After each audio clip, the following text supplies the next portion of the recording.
What are my thoughts on cremation? Just curious. I will tell you my thoughts and my opinions. I want to be clear on that. My opinions on cremation. I know there are a lot of people. First, let's just go over a couple things. I know there's a lot of people that are like, I insist on being buried. There are some people that are like, I want to be facing east when I'm buried because Jesus will come back in the east, and then the dead and Christ will rise first, and so they're very serious about that.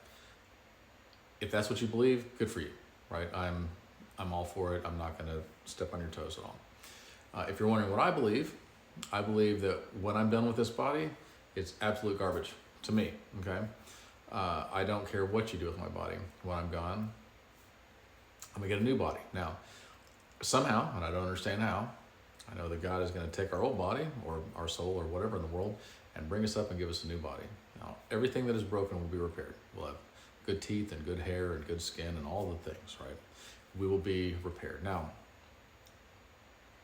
there are people throughout history, Christians, that have been martyred, that have been sawn in half, that have been burned at the stake, that have been burned alive, that have been eaten by animals and torn apart, and all kinds of things. And to think that we're going to preserve our body and then God can't put us back together if we don't keep our body preserved, like, I have absolute faith that he can.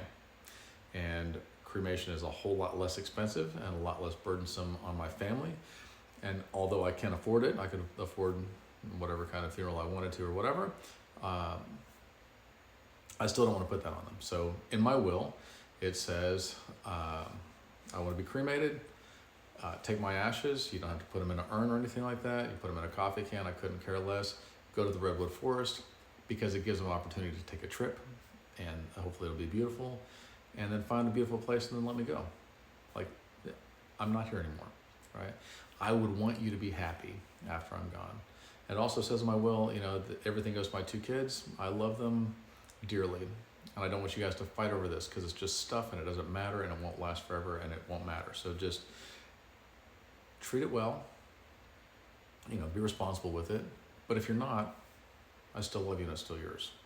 And then I got a POD on my bank account, so that if I die, the PODs are payable on death. Then all they got to do is say, my dad's dead, and one gets one half and one gets the other half, and there's no questions asked. I'm not afraid to die, and I'm not afraid of what comes after. I put all my faith in God, all my trust in God, all my eggs in one basket. There is no turning back. There's no part of me that's like, what if I'm wrong? I literally am just like, I trust you with everything I've got, and whatever in the world happens to my body in this life and after I'm dead is of little concern to me. I know other people feel differently. I'm not trying to discount that, but you asked, what are my thoughts? What are my opinions? And that is it. That is my opinion, not gospel truth or anything like that. Hope it helps.